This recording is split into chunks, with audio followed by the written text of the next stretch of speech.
Hello friends, I am Shivam Maurya. स्वागत है आपका अपने YouTube channel Galaxy study hub में। आज का वीडियो काफ़ी इंटरेस्टिंग होने जा रहा है। इस वीडियो में मैं 21 दिसंबर के करंट अफेयर्स पर विस्तार से चर्चा करूंगा, जो आने वाले सभी एग्जाम्स के लिए काफ़ी इम्पोर्टेंट और हेल्पफुल होगा। वीडियो में शुरू से अंत तक बने रहिए। तो देखते हैं, ह्यूमन फ्रीडम इंडेक्स 2020 में भारत को कौन सा स्थान मिला। तो इसमें इस इंडेक्स में भारत को 111वां स्थान मिला है। इस सूचकांक में भारत को 162 देशों में से 111वें स्थान पर रखा गया है। साल 2019 में भारत को सूचकांक में 94वां स्थान मिला था, यानी 17 स्थान का भारत को लॉस हुआ है। पहले 3 स्थानों पर न्यूजीलैंड फर्स्ट नंबर पर, स्विट्जरलैंड सेकंड नंबर पर और हांगकांग थर्ड नंबर पर। सीरिया इसमें सबसे लास्ट स्थान पर है। अब देखते हैं इस इंडेक्स के बारे में। मानव स्वतंत्रता सूचकांक को अमेरिकी थिंक टैंक कंपनी कैटो इंस्टीट्यूट और फ्रेजर इंस्टीट्यूट द्वारा कनाडा में प्रकाशित किया जाता है। गोवा मुक्ति दिवस हर साल किस तारीख को मनाया जाता है। तो गोवा मुक्ति दिवस 19 दिसंबर को मनाया जाता है हर साल। अब इसके रीजंस क्या हैं कि ये इस तारीख को मनाया जाता है। जब 1961 में पुर्तगाल के 450 वर्षों के शासन के बाद भारतीय सशस्त्र बलों ने गोवा को मुक्त कराया था। 19वीं सदी के अंत तक भारत में पुर्तगाली शासन केवल गोवा, दमनदीप, दादर नागर हवेली और अंजदिवा द्वीप तक सीमित रह गया था। 15 अगस्त 1947 को जब भारत को स्वतंत्रता मिली, तब से गोवा में पुर्तगाली शासन था।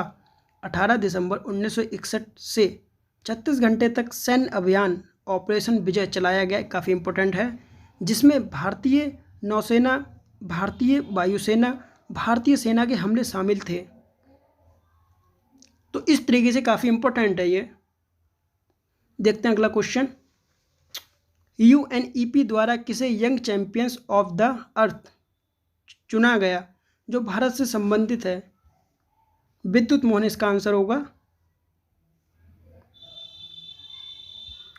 अब यूएनईपी के बारे में जानते हैं। तो इसकी full form United Nations Environment Programme, यानी कि संयुक्त राष्ट्र पर्यावरण कार्यक्रम की स्थापना 1972 में मानव पर्यावरण पर स्टॉकहोम में आयोजित संयुक्त राष्ट्र सम्मेलन के उप परिणाम के रूप में हुई थी।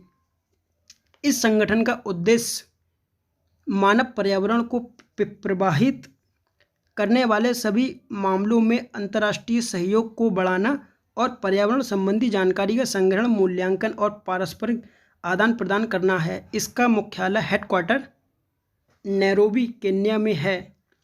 यानी कि इस संगठन का उद्देश्य जो है वो मानव पर्यावरण को प्रभावित करने वाले अंतर्राष्ट्रीय सहयोग को बढ़ाना और जानकारी का संग्रहण करना और मूल्यांकन करना, उसी के आधार पर अपनी रिपोर्ट्स को बनाना तथा उसको जारी करना।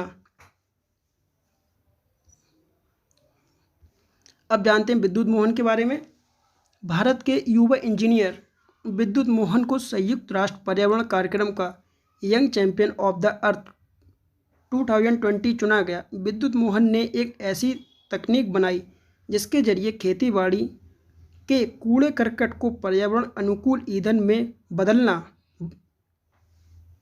जा सके, जिससे न केवल प्रदूषण को रोकने में मदद मिलती है बल्कि उससे आमदनी भी होती है। ये पुरस्कार 30 वर्ष से कम आयु के साथ उद्यमियों को दिया जाता है।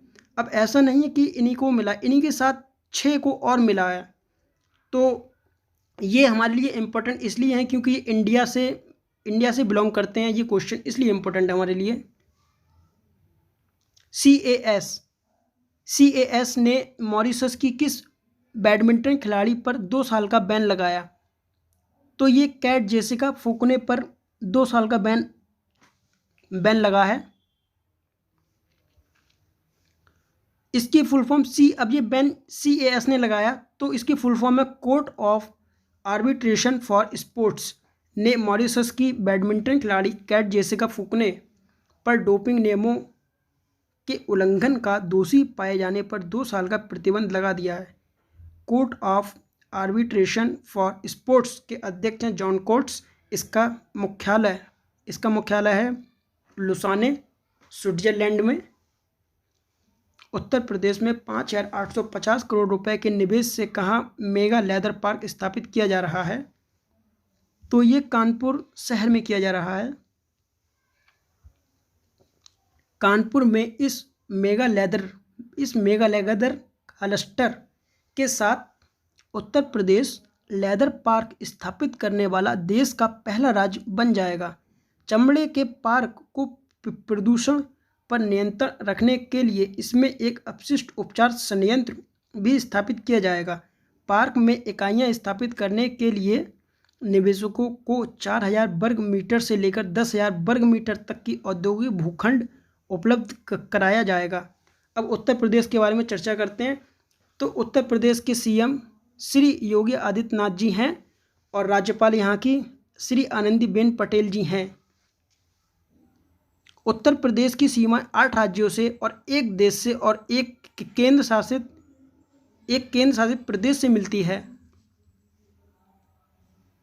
उत्तर प्रदेश देश में एरिया के मामले में चौथा स्थान रखता है, जिसमें फर्स्ट नंबर पर राजस्थान, सेकंड नंबर पर मध्य प्रदेश, थर्ड नंबर पर महाराष्ट्र आते हैं। अब देखते हैं अगला क्वेश्चन। किसने मर्चेंट के लिए 24/7 RTGS मनी ट्रांसफ़र सुविधा लॉन्च की है? तो ये सुविधा लॉन्च की है पेटीएम ने। अब ये सुविधा लॉन्च करने का उद्देश्य क्या है? तो डिजिटल फाइनेंशियल सेवा प्लेटफॉर्म पेटीएम ने हाई वैल्यू लेन देन करने वाली कंपनियों का सहयोग करने के लिए 24/7 RTGS सुविधा की शुरुआत की है। इस सुविधा से मर्चेंट पेटीएम यानी कि पे आउट्स के API और बिजनेस पेटीएम डैशबोर्ड्स के माध्यम से बैंक खातों, UPI और पेटीएम वॉलेट्स में तुरंत बड़ा भुगतान कर सकते हैं। तो उसकी काफ़ी इम्पोर्टेंट्स हैं। भारत ने पृथ्वी 2 अग्नि मिसाइल का सफल परीक्षण किस स्थान से किया है? तो भारत ने ये सफल परीक्षण बालासोर से किया है। उड़ीसा में ये है। तो बिग लिटिल अवार्ड्स 2020 किसने जीता? तो ये अवार्ड शुभेंद्र सेन गुप्ता, राजीव अइपे इन्होंने जीता है। ये पुरस्कार एजुकेशन की फील्ड में मिलता है। आज जैसे कि साहित्य की फील्ड में और एजुकेशन की अन्य फील्ड में ये अवार्ड्स दिया जाता है। अमेरिका के किस विभाग ने भारत को मुद्रा हेरफेर वॉच लिस्ट में दोबारा रख दिया है? तो अमेरिका के US ट्रेजरी विभाग ने भारत को मुद्रा हेरफेर वॉच लिस्ट में फिर से रख दिया है। अब ऐसा क्यों किया इसने? देखते हैं। करेंसी मैनिपुलेशन को लेकर अमेरिका के ट्रेजरी विभाग ने 3 पैरामीटर्स तय किए हैं। जो देश 3 में से 2 पैरामीटर्स में आते हैं, अमेरिका उन्हें मॉनिटरिंग लिस्ट में रखता है। अमेरिका ने भारत समेत कुछ देशों के खिलाफ बड़ी कार्रवाई करते हुए करेंसी मैनिपुलेटर देश घोषित किया है। भारत ने डॉलर का मूल्य घटाया, जिसके खिलाफ अमेरिका ने करेंसी मैनिपुलेटर्स देश की सूची में उसका नाम दर्ज किया है। तो होता क्या, करेंसी के साथ छेड़छाड़ करना, यानी ये करेंसी मैनिपुलेट का मतलब ये होता है कि करेंसी के साथ छेड़छाड़ करना। कभी करेंसी ज़्यादा कर देना, कभी कभी कम कर देना। तो ये अब ऐसा जो भी देश करते हैं तो अमेरिका उनको इस लिस्ट में डाल देता है। अब देखते हैं अगला क्वेश्चन। भारत के किस कॉलेज को सांस्कृतिक विरासत संरक्षण के लिए यूनेस्को पुरस्कार मिला है? तो ये श्रीनगर का अमर सिंह कॉलेज है।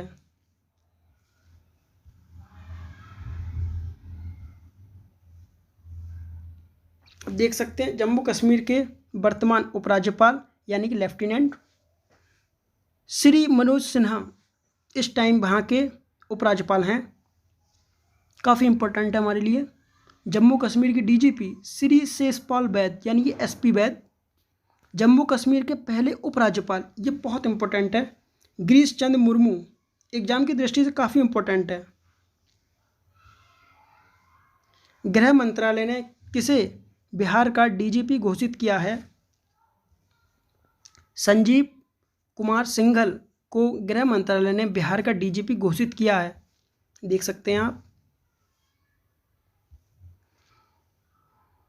एसके सिंघल कौन है? तो संजीव कुमार सिंघल 1988 बैच के सीनियर आईपीएस अधिकारी हैं। बिहार के डीजीपी नियुक्त होने से पहले एसके सिंघल होमगार्ड्स के निदेशक के रूप में कार्यरत थे।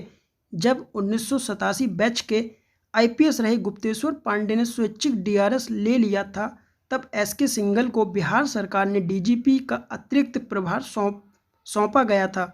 अब एसके सिंघल को पूर्णकालिक डीजीपी नियुक्त किया गया है। सिंघल अगस्त 2021 तक डीजीपी बने रह सकते हैं। किस अभिनेता ने Breathe into the Shadows web series में सहायक रोल के लिए best actor of sports role का पुरस्कार जीता? तो ये अमित शाह ने जीता है, देख सकते हैं आप।